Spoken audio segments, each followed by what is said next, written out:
नमस्कार प्यारे विद्यार्थियों, स्वागत है आप सबका आपके अपने YouTube चैनल जॉब नोटिफिकेशन पिटारा पर। कैसे हो आप सब? उम्मीद करते हैं कि सब स्वस्थ होंगे, मस्त होंगे और अपनी तैयारी को बहुत बेहतरीन तरीके से कर रहे होंगे। तो दोस्तों, आपका बहुत लंबे समय से जो इंतजार था कि आखिरकार रीट की परीक्षा कब होगी, वो आपका इंतजार खत्म हो चुका है। आपको मैं बाकायदा ऑफिशियल नोटिफिकेशन या ऑफिशियल थप्पा जो लगा है उसके बारे में आपको बताने वाला हूँ।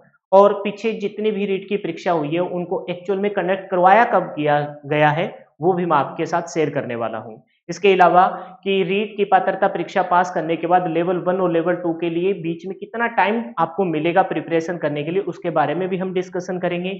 और एक जो ड्रास्टिक चेंज अब की बार इस परीक्षा में, पात्रता परीक्षा में किया गया है, उसके बारे में भी हम चर्चा करेंगे। क्योंकि बहुत सारे विद्यार्थी इसको बहुत हल्के में ले रहे हैं, लेकिन अगर छोटी-सी गलती आप अगर एग्ज़ाम में करते हो, तो आप परीक्षा से बाहर हो सकते हैं। इन सब पे चर्चा करेंगे, आखिरकार रीट की परीक्षा होगी कब? चैनल पे नए हो तो चैनल को सब्सक्राइब कर लीजिए, नोटिफिकेशन बेल को ऑन कर लीजिए, क्योंकि आपका अपना ये यूट्यूब चैनल है। अगर छोटी-मोटी इन्फॉर्मेशन हमारे पास पहुँचती है, तो आपको सबसे पहले बताई जाएगी और आपके एग्ज़ाम से रिलेटेड जितनी हमसे हेल्प होगी, आने वाले सेशन में हम मैथ का सेशन भी स्टार्ट करने वाले हैं, तो आपको उनकी भी नोटिफिकेशन टाइम टू टाइम मिलती रहेगी।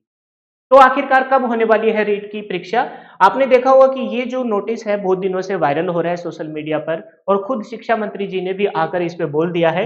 क्या बोला है कि शिक्षा मंत्री मदन दिलवार ने कहा है कि आखिरकार हम फाइनली जनवरी में दूसरे पखवाड़े में आपकी परीक्षा आयोजित करवाएंगे। नोटिफिकेशन आपको नवंबर के 15 नवंबर या 20 नवंबर के तकरीबन आपको देखने को मिल जाएगा। और 1 महीने तक आपको टाइम पीरियड मिलता है इस नोटिफिकेशन के अकॉर्डिंग आपको फॉर्म भरने के लिए। और जो हमने पीछे का रिकॉर्ड देखा है कि रीट की परीक्षा ज्यादातर जनवरी के एंड में या फरवरी के स्टार्टिंग में ही कंडक्ट करवाई जाती है, और उसमें से ज्यादातर प्रतिशत का जो चांसेस है वो फरवरी में ही कंडक्ट करवाई गई है। तो ऐसी हम उम्मीद अब की बार भी कर रहे हैं कि जनवरी के एंड या फिर फरवरी के स्टार्टिंग में आपकी रीट की पात्रता परीक्षा करवाई जाए। फिर बात करते हैं कि इस परीक्षा के बाद आपको लेवल 1, लेवल 2 और आप जो भी जिस भी पोस्ट के लिए जाने वाले हो कि आखिरकार आपको टाइम कितना मिलेगा। आयोग के द्वारा साफ-साफ मेंशन नहीं किया गया, लेकिन उन्होंने 2 से 3 महीने का बोला है, लेकिन फिर भी आपको 4 से 5 महीने मुख्य परीक्षा की तैयारी करने के लिए समय मिलता है, ये आपको फाइनली पता होगा। तो मोटा-मोटा मान के चलते हैं हम कि या तो आपके जनवरी के एंड में, है ना? जैन के एंड में या फरवरी के स्टार्टिंग में आपकी रीट की परीक्षा कंडक्ट करवाई जाएगी और नोटिफिकेशन आपको बहुत जल्द देखने को मिल जाएगा। अब बात करते हैं कि ये जो 5th ऑप्शन अब की बार लिया गया है, इसका क्या महत्व है? बहुत सारे स्टूडेंट इसको बहुत हल्के में ले रहे हैं, लेकिन जो बच्चा कॉम्पिटिटिव एग्जाम की तैयारी करता है, रीट परीक्षा के अलावा भी वो जनरल कॉम्पिटिटिव एग्जाम देता है, तो उनको इस 5th ऑप्शन की वैल्यू का पता है। आपको ध्यान होगा कि रीट की पहले भी जो परीक्षा हुई थी उसमें 1-2 एग्जाम में हमने धांधली देखने को मिली। बहुत सारे बच्चे कैंडिडेट क्या करते थे कि ओएमआर सीट खाली छोड़ाते थे। तो जो ओएमआर सीट खाली छोड़ाते थे तो उसमें कैसे कैसे न कैसे जुगाड़ करके आपको पता है कि वो ऑप्शन भरवा लेते थे, और बहुत ज़्यादा डिफरेंस क्रिएट हो जाता था पढ़ने वाले स्टूडेंट और सेटिंग करने वाले स्टूडेंट के बीच में। तो आयोग के द्वारा फर्स्ट टाइम रीट की परीक्षा में 5th ऑप्शन को लिया गया है, और इसका फायदा ये है कि जो धांधली होती थी वो धांधली खत्म हो जाएगी। इसमें मोस्ट इंपोर्टेंट बात जो लास्ट में यहाँ आयोग के द्वारा लिखी गई है, इस पे गौर कीजिए क्योंकि ये तो सबको पता है। अच्छा, इसमें भी ध्यान देना, अगर आप 4 विकल्प में से किसी विकल्प को नहीं भरते हो और 5वां विकल्प खाली छोड़ देते हो, क्योंकि वो भरना अनिवार्य है, अगर 5वां विकल्प आप खाली छोड़ देते हो तो आपकी नेगेटिव मार्किंग की आपको पे करनी पड़ेगी। अब आइए मोस्ट इंपोर्टेंट बात, इसके साथ ही अगर किसी विद्यार्थी ने 10% से मतलब 10% से अधिक सवालों का जवाब में 5वें विकल्प में से एक भी विकल्प नहीं चुना, मतलब 5 में से किसी एक को भी नहीं चुना, तो आयोग के द्वारा उसे अयोग्य घोषित कर दिया जाएगा। अब इसका मोस्ट इंपोर्टेंट रोल समझिए। ज्यादातर एग्जाम में क्या करते हैं स्टूडेंट, कुछ एक स्टूडेंट तो क्या करते हैं भाई, जो क्वेश्चन आता है ना, प्रश्न पत्र पे हल किया, है ना, या फिर जीके वगैरह का क्वेश्चन है तो डायरेक्ट ओएमआर में आप विकल्प चूज कर लेते हो। लेकिन ज्यादातर स्टूडेंट अगर ऐसा करते हैं तो बहुत अच्छी बात है। 75% स्टूडेंट, मेरे ओन माई ओपिनियन में बता रहा हूं, वो क्या करते हैं, पहले सोल्व किया और सोल्व करने के साथ साथ वो क्या कर किस में फिलअप कराते हैं, ओएमआर सीट में फिलअप कराते हैं।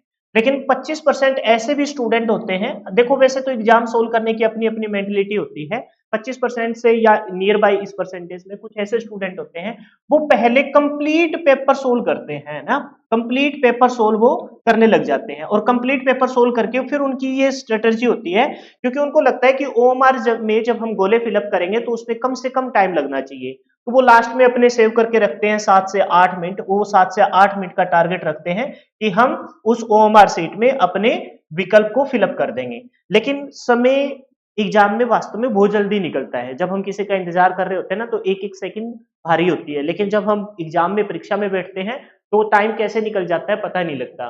तो या तो उस एग्जाम में एग्जाम हॉल को में जो ड्यूटी दे रहा है वो बता देता है कि इतने मिनट बाकी है, 15 मिनट बाकी है, लेकिन अगर किसी स्टूडेंट का ध्यान नहीं गया तो ये 7 से 8 मिनट का आपको पता नहीं लगता और समय निकल जाता है। और फिर वो बच्चा जब जल्दी से ए बी सी डी भरने लगता है तो कुछ एक में तो गलती हो जाती है, या फिर लास्ट में टाइम जाते जाते फिर आपको पता है बेल बज जाती है, और बेल बज जाती है तब आपके 7 से 8 क्वेश्चन, और आयोग ने क्या कहा है कि 10% से ज्यादा अगर आपके खाली रह गए तो आपको अयोग्य घोषित कर दिया जाएगा।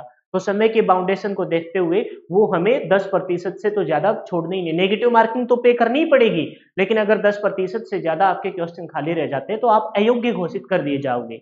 यानी कि अगर आपका बहुत अच्छा एग्जाम कंडक्ट हो रहा था और सिर्फ इस वजह से कि आपने क्या किया कि आपने कंप्लीट पहले पेपर सोल्व किया और फिर टारगेट रखा कि 7 से 8 मिनट में आप ओएमआर शीट भर दोगे, तो उसका पे ये करना पड़ा कि आप परीक्षा से बाहर हो जाओगे। और हो सकता है कि आपको आने वाले टाइम में, उनको नहीं पता कि आपने किस वजह से खाली रह गए, आपको टाइम मैनेजमेंट नहीं करना आया, लेकिन हो सकता है कि आयोग इसको सोचे कि भी वार करने की कोशिश थी और आने वाले टाइम में आप पे बाउंडेशन भी लगा दे। तो इस वजह से मैं ये कहूंगा कि ये जो 25% स्टूडेंट है, या तो इनका प्लान इतना जबरदस्त होना चाहिए कि वो टाइम से पहले परीक्षा को सोल्व कर ले, और कम से कम आपके पास 15 से 20 मिनट आपके पास बची हो और उसमें ओएमआर को फिलअप करें। और कुछ क्वेश्चन जो आपके संदेह वाले थे, इस पे भी कभी कोई एक वीडियो बनाऊंगा मैं कि आखिरकार पेपर को सोल्व कैसे करना चाहिए, इस पे भी हम चर्चा करेंगे। लेकिन फिलहाल मैं ये बताऊंगा कि ये जो 25% स्टूडेंट है, या तो उनका वेल इन टाइम से एग्जाम फिनिश हो, या फिर वो इस 75% वाली रेस में शामिल हो जाए। 100 के 100% बच्चे ऐसे करें कि पहले क्वेश्चन आया सोल्व कर लिया और उसे ओएमआर में फिलअप कर दे। यही बेस्ट ऑप्शन होता है, क्योंकि आपसे ना एक साइकोलॉजिकल जो प्रेशर होता है वो हटता जाता है कि हाँ मैंने इतने क्वेश्चन कर लिए और इतने मैंने फिलअप कर दिए। ठीक है, बाकी सबके अपनी अपनी चॉइसेस होती है। मोटा मोटा आपको यही बताना था कि इस 5 में विकल्प की क्या वैल्यू है और 10% का रोल होने वाला है। बहुत सारे स्टूडेंट इस संदेह में रह जाते हैं कि हाँ यार ये तो छोटी सी बात है, कोई बड़ी बात नहीं है, लेकिन इसका भी पे करना पड़ जाता है। और शिक्षा मंत्री जी ने जैसे कहा है बहुत लंबे समय, अच्छा कि इसमें एक चर्चा ये भी की गई है कि आखिरकार रिक्त पद यानी कि पोस्ट आखिरकार आने वाली कितनी है। तो देखो वैसे तो पोस्ट जितनी ज्यादा आए उतना स्टूडेंट को फायदा होता है, लेकिन आपको तो कोई एक चाहिए ना। तो अपनी तैयारी इस प्रकार से कीजिए, पोस्ट चाहे कितनी भी हो, कट ऑफ चाहे कितनी भी जाए, आपका किसी एक पोस्ट पे फाइनल सिलेक्शन हो जाए, आपको कट ऑफ देखने की जरूरत ही ना पड़े।